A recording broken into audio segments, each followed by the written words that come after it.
आलिम दी हजरत अल्लामा अलहाज আব্দুল মান্নান সাহেব মুত্তাজিলুল আলী এখন বক্তব্য রাখছেন রাষ্ট্রস্থানের প্রধান অতিথি আলহাজ মাওলানা আব্দুল মান্নান সাহেব।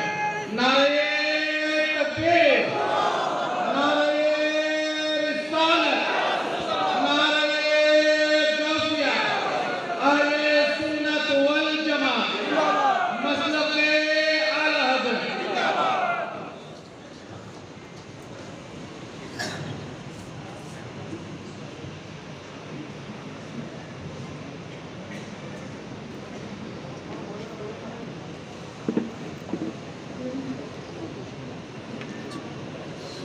السلام عليكم ورحمة الله وبركاته.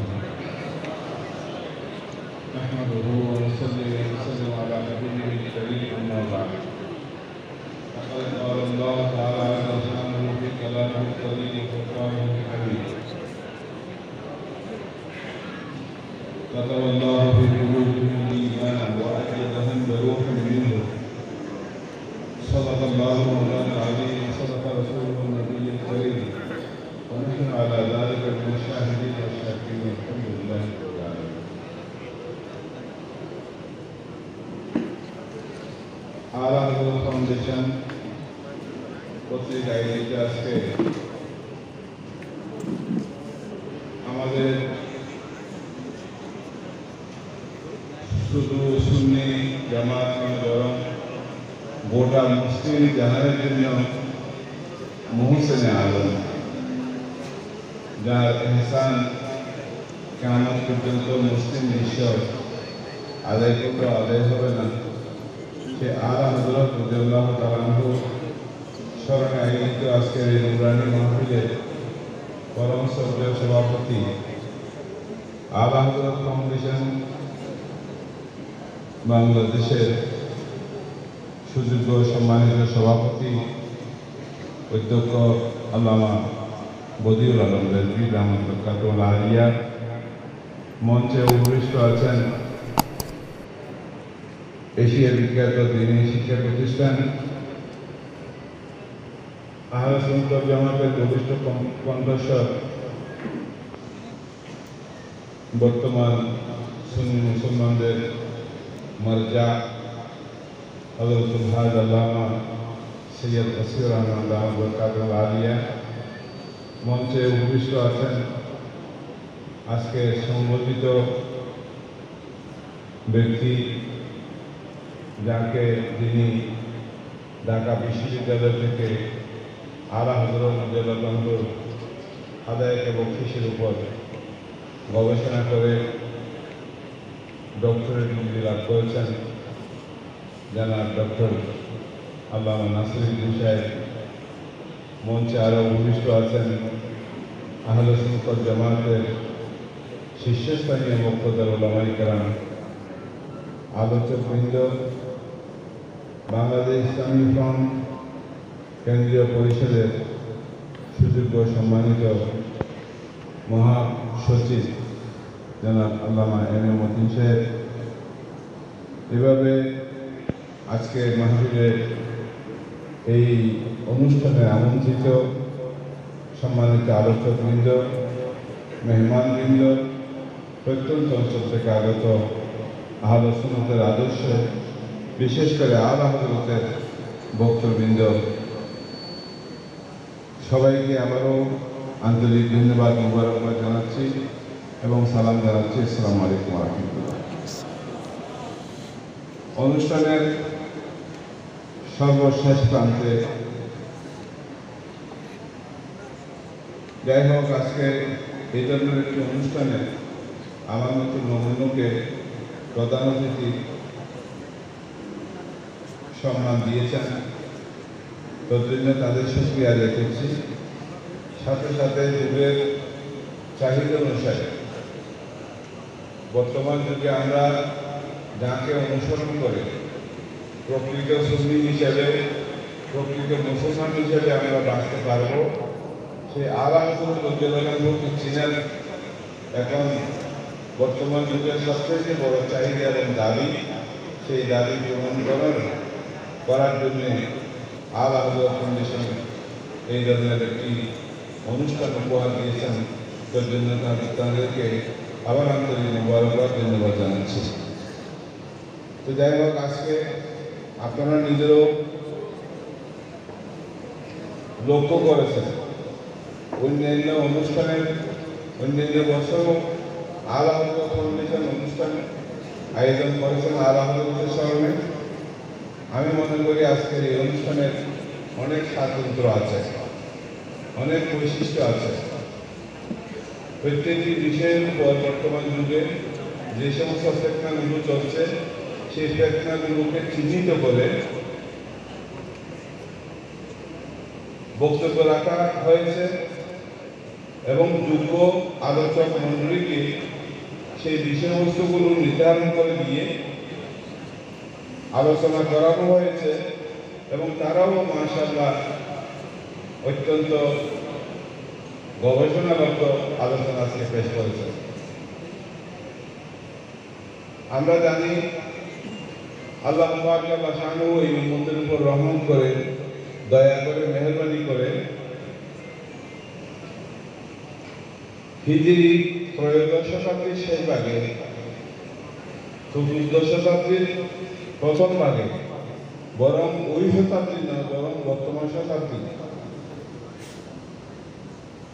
মেয়াদে মাজিয়া, মেয়াদে হাজারা, আল্লাহ জানেন এই আলা হযরতের তসদিক মুজাদ্দিদিয়ত আরো কত শতাব্দী চলবে।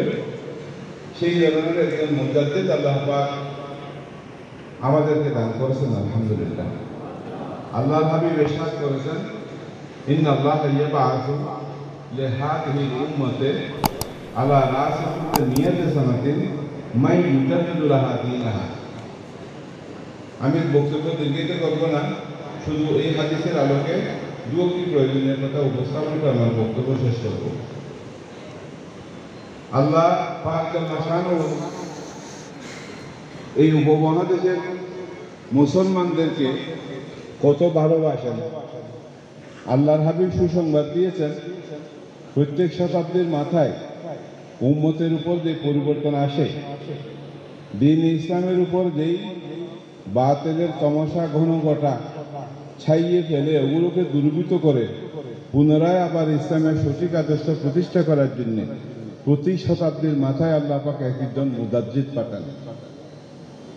এই শতাব্দীর বিশেষ করে হিজরি ত্রয়োদশ শতাব্দীর শেষ ভাগে 1272 হলে ত্রয়োদশ শতাব্দীর শেষ ভাগ হয়, আর ইন্তেকাল করে 1340 হিজরিতে।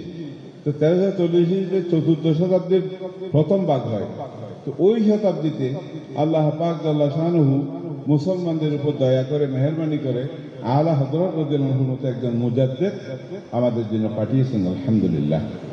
তো মুজাদ্দিদ কে আমরা জানি যে মুজাদ্দিদ সম্পর্কে কম বেশি আমরা সবাই জানি। মুজাদ্দিদ হন তিনি যাকে আল্লাহ পাক জাল্লা শানুহু প্রথমে এলমি কুওয়াত, ইশকে রাসূলের শক্তি এবং হকের প্রতি পূর্ণ ভালোবাসা, বাতিলের প্রতি পূর্ণ ঘৃণা এবং সব বাতিলকে মোকাবিলা করে সত্যকে প্রতিষ্ঠা করার জন্য যত ধরনের বাধা আছে সব বাধা বিপত্তি যিনি মোকাবিলা করতে পারেন তিনি হচ্ছেন মুজাদ্দিদ, আলহামদুলিল্লাহ। আলা হযরত রাদিয়াল্লাহু আনহু আল্লাহ পাক জাল্লা শানুহু একজন মুজাদ্দিদ হিসেবে যত যোগ্যতার প্রয়োজন সব যোগ্যতা দিয়ে আল্লাহ পাক জাল্লা শানুহু আলা হযরত রাদিয়াল্লাহু আনহুকে পাঠিয়েছেন।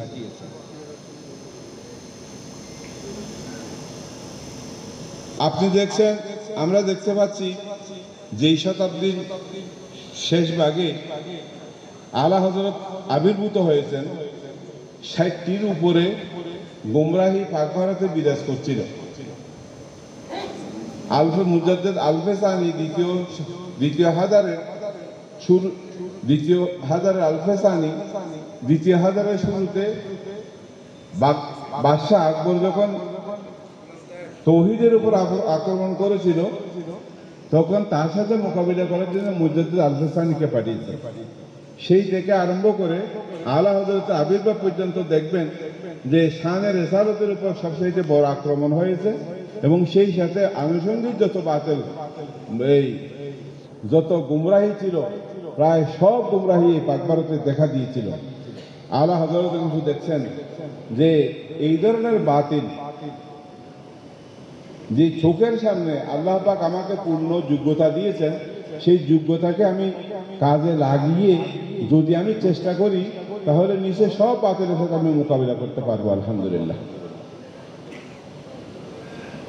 হাদিসে সালাতের শেষ ভাগে আপনারা হাদিসে সালাতের কথা শুনেছেন। রাসূল পাক সাল্লাল্লাহু আলাইহি ওয়াসাল্লাম একদিন বলেছিলেন, আমার কাছে তিনটি জিনিস খুব ভালো, আমি তিনটি জিনিসকে ভালোবাসি।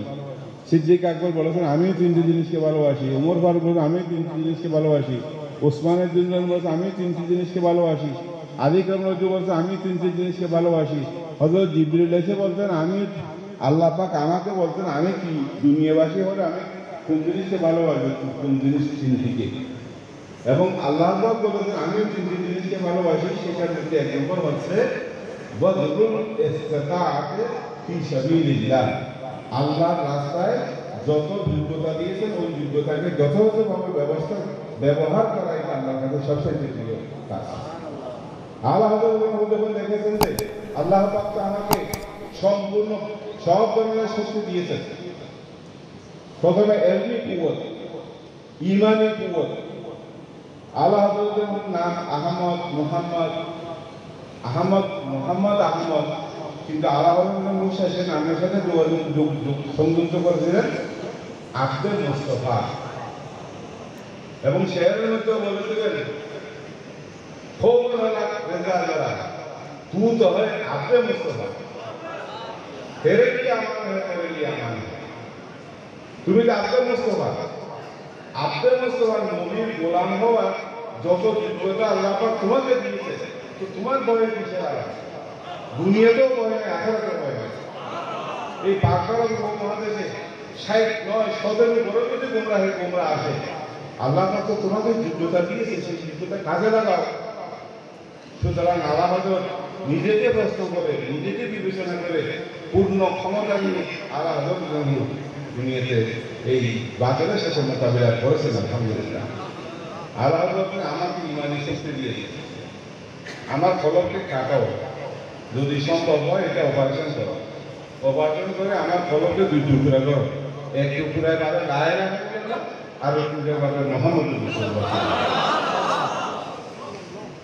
তো সেইভাবে কোরআন শরীফে আল্লাহ পাক বলেছেন, কাতাবাল্লাহু ফি কুলুবিহিল ঈমান ওয়া আইয়াদাহুম বিরূহিম মিনহু। আল্লাহ কিছু এমন বান্দা আছে যাদের অন্তর্মুখী ঈমানকে আল্লাহ পাক একেবারে পাথরের মতো খোদাই করে দিয়েছেন।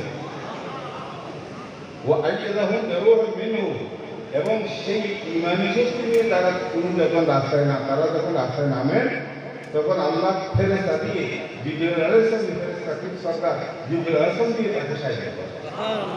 তা আল্লাহ নিজে বলেছেন যে আমি তো দেখেছি যে ইসলামের শত্রুরা আমার দুশমন, এবং আমার যে আপন লোক মুসলমান সুন্নি বলে দাবি করে, আমাদের বক্তারাও বলেছেন সুন্নি বলে দাবি করে, কিন্তু আল্লাহকে পছন্দ করে।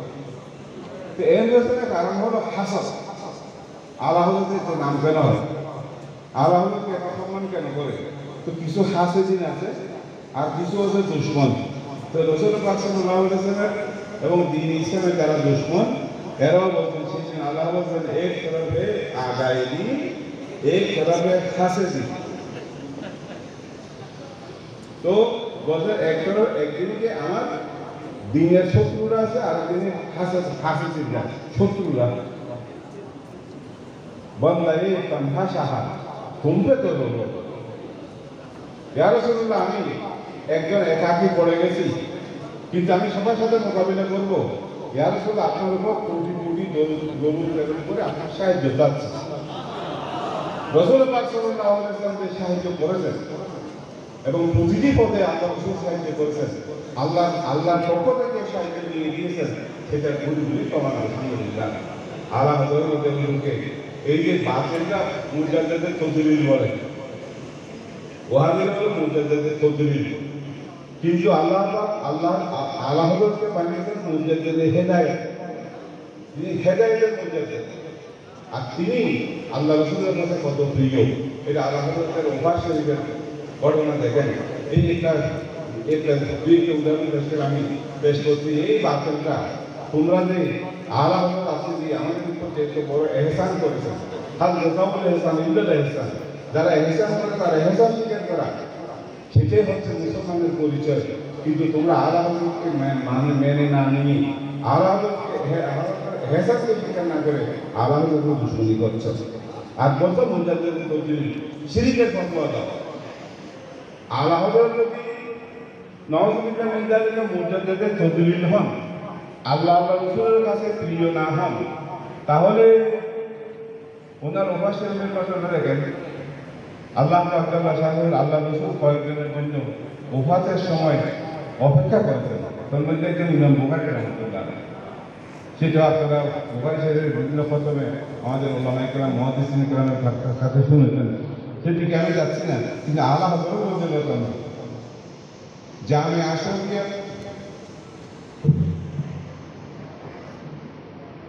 এই আশরিয়ার একজন উস্তাদ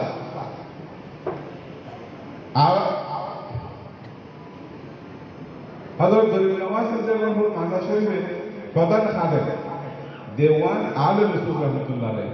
এই কিছুদিন আগে এক দেওয়ান ছিল গুরদুজি, যে গুরদুজি এই দেওয়ান গুমরা, কিন্তু এর আগে যে সমস্ত আলামদের যে গরিব নওয়াজের যে খাদেম ছিলেন, ওই খাদেমের মধ্যে প্রধান খাদেম ছিলেন আর যে আলেম রাসূল, দিওয়ান আলেম রাসূল, তার চাচা। তো তিনি বর্ণনা করছেন ইন্ডিয়াতে সবচেয়ে বড় একদম রুহানি সম্পর্ক একজন বড় বুজুর্গ ব্যক্তি। তিনি বলছেন আমি শুনলাম যে দিল্লিদের মধ্যে দিল্লিতে একজন শিখিয়ে একজন বুজুর্গ এসেছে। তো তার সাথে যখন গিয়েছি দেখলাম যে তার আলাদা সাথ, কারো হাতিয়ে ওভা দিচ্ছে না, কিন্তু হাতিয়ে ওভা কামিলকে কি হবে? এতদিন পর্যন্ত দিল্লিতে অবস্থান করছেন, ইন্ডিয়াতে অবস্থান করছেন, কিন্তু কামিলতে কোনো গরিবী, কোনো দারিদ্রের কোনো ছাপ কামিলতে ছিল না। জিজ্ঞাসা করা হলো হুজুর আপনি কোথাকার? বলতে আমি শিখিয়ে থেকে এসেছি। কোথায় গিয়েছিলেন?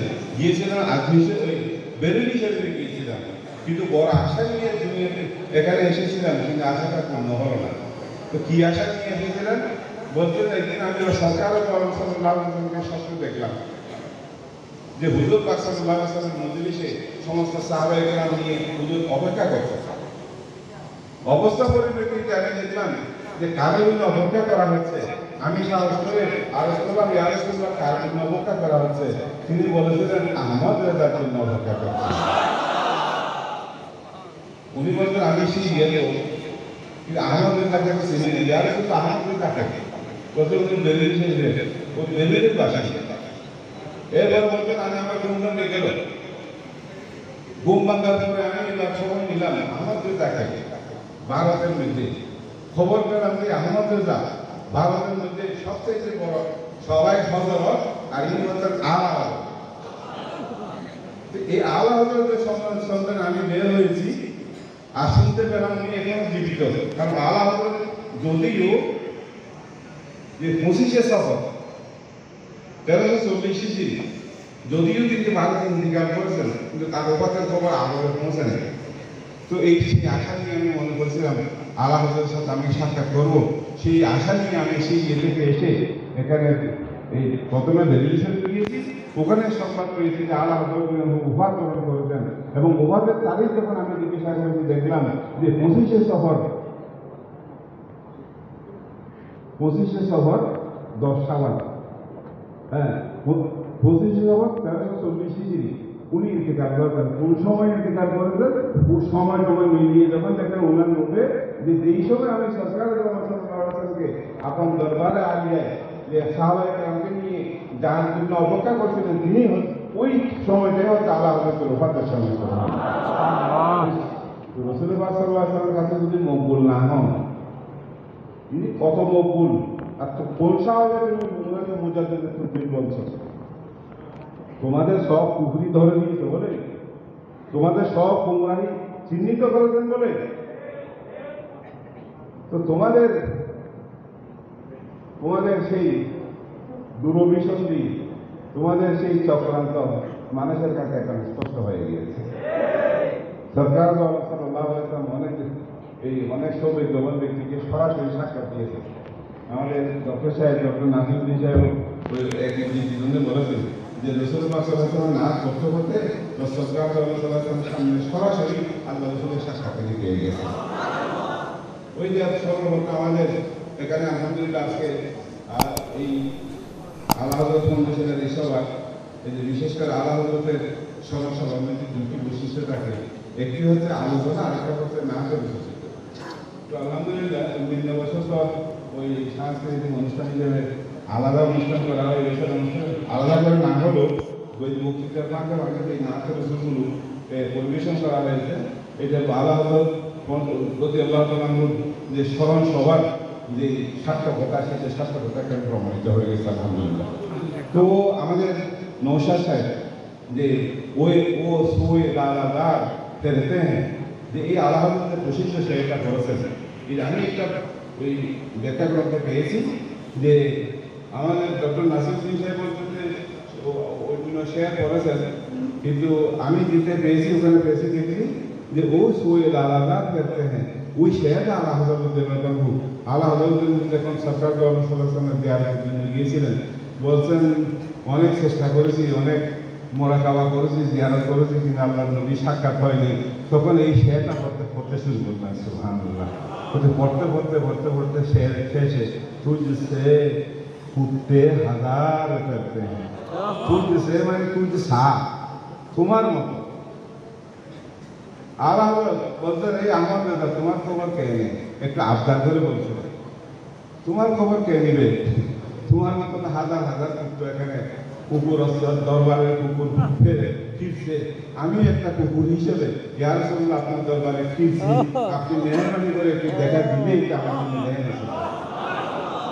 তখন দেখা গেছে হুজুর আলা হযরতের একটু তন্দ্রাবার দিয়েছিল, তখন সাথে সাথে সরকার আলা হযরতের বুকে দিদার নসিব করেছিল। তা আল্লাহ রাসূলের দিদার পেয়েছেন, আল্লাহ রাসূলের এত পছন্দনীয় ব্যক্তিত্ব, আল্লাহ রাসূল তার জন্য অপেক্ষা করছেন, তো তোমার সেই আলা হযরতকে তুমি কিভাবে মুজাদ্দিদের তদবির করবে? আলা হযরতের বিরুদ্ধে এই দেওবন্দীরা হাজারো চেষ্টা করছে, এই জমাতেরা হাজারো চেষ্টা করছে, আলা হযরতের হাজারো চেষ্টা করছে, কিয়ামত পর্যন্ত তোদের চেষ্টা ব্যর্থ হবে। আহলে সুন্নাত ওয়াল জামাত সবসময় প্রস্তুত আছে আলা হযরতের সেই নামুসকে, আলা হযরতের জন্য সেই এই মর্তবাকে তুলে ধরার জন্য। আর আল্লাহ পাক আমাদের পক্ষে সাহায্য করবেন। আলা হযরত ইনশাআল্লাহ আমরা বাংলাদেশে না মহাদেশে আমরা পরিচিত করে থাকবো ইনশাআল্লাহ। আলা হযরতের উপর গবেষণা চলছে। আপনার জানেন আমার সবচেয়ে সুক্রিয়া হচ্ছে সবচেয়ে বড় প্রকাশনা এমন 3 প্রকার, একটি হচ্ছে কোরআন, আরেকটা হাদিস, আরেকটা হচ্ছে ফেকা। তো কোরআন ফেকা বলেন, ফেকার মধ্যে আলা হযরত এই ফতোয়া দিয়ে লিখেছেন। হাদিসের মধ্যে আলা হযরতের বিভিন্ন কিতাবের মধ্যে যে হাদিসের যে জফিরা, এগুলো আলাদা করা হয়েছে, হাজার হাজার হাদিসের যে হাফিজ ছিলেন সেটা প্রমাণিত হয়েছে। আর আলা হযরতের মধ্যে নসরতের উপর যে মুফতি আহমদ আজম নবীর রহমতুল্লাহ আলাইহি মেরা আশরাফ মিশকাত যে রচনা করেছেন, সেটার মধ্যেও আপনি দেখবেন সেটা প্রচুর হাদিসের আলোকে তিনি হাদিসের ব্যাখ্যা করেছেন। তো সুতরাং যে সবচাইতে বড় প্রকাশনা আলহামদুলিল্লাহ যে কোরআনের তর্জমা করা। তো আলা হযরতের কিতাবগুলো পড়ার জন্য বলছেন, কিতাবগুলো অনেক কঠিন, কিন্তু সহজ সহজ কিতাবও আছে। তো এই যে তর্জমা কোরআন কত বড় আল্লাহ আলা হযরতের বড় এহসান। তর্জমা কোরআন আমরা শুনতে হয়েছি, তর্জমা কোরআন করে আমাদের জামিয়া আহমদিয়া সুন্নিয়ার কথা বলতে আমাদের চেয়ারম্যান সাহেব বলেছেন, জামিয়া আহমদিয়া সুন্নিয়া যে তর্জমা কোরআনের একটা ভাষ্য করা হয়েছে। আমরা যখন শ্বশুর উঠেছি, এরপরে এই পঞ্চমে উঠেছি, তখন শ্বশুরে আমাদের মাওলানা হাবিবুর রহমান রহমতুল্লাহ আমাদের এই তর্জমা কোরআন করিয়েছেন এই কাঞ্জুলিমা।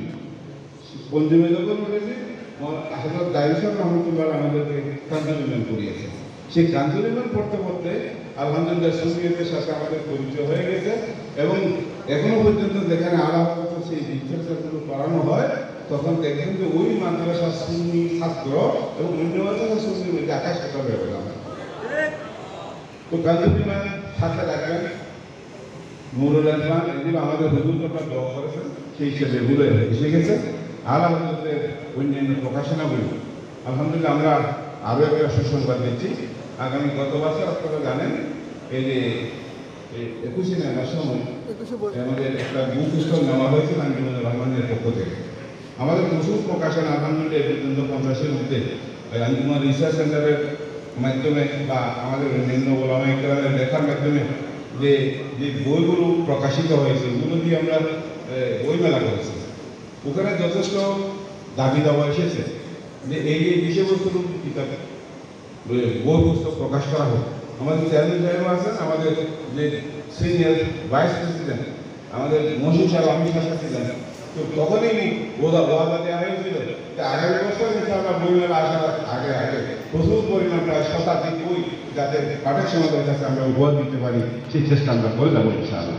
তো আগামী বই মেলার আগে আগে আমরা যে সমস্ত বই আমরা ইনশাআল্লাহ আমাদের প্রিন্সিপাল সাহেব মহোদয় আছেন তাদের সাথে বসে আমরা যে বইগুলো আমরা কী করব এই চয়ন করব তার মধ্যে আলা হযরত যে প্রয়োজনীয় অনেক যে ছোট বড় যে প্রকাশনাগুলো আমরা দেখি আমাদের বদিউল আলমের বিষয়ে উনি আলা হযরত ফাউন্ডেশনের মাধ্যমে এই আলা হযরতের এই চর্চাগুলো চালাচ্ছেন।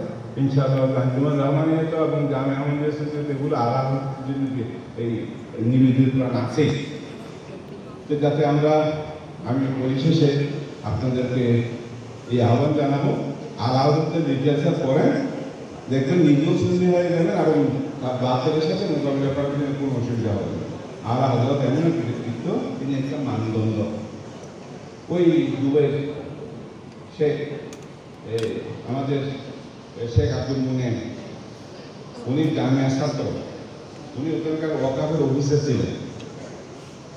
তো ওনাকে এর পরে সবে যখন এক সময় যে ঈশা মানে ওই ডাইরেক্টর হয়েছিল উনি পাক্কা সঙ্গে কিন্তু সে ঈদের ছাত্র ছিলেন, আলা হযরতকে খুব ভালোবাসেন।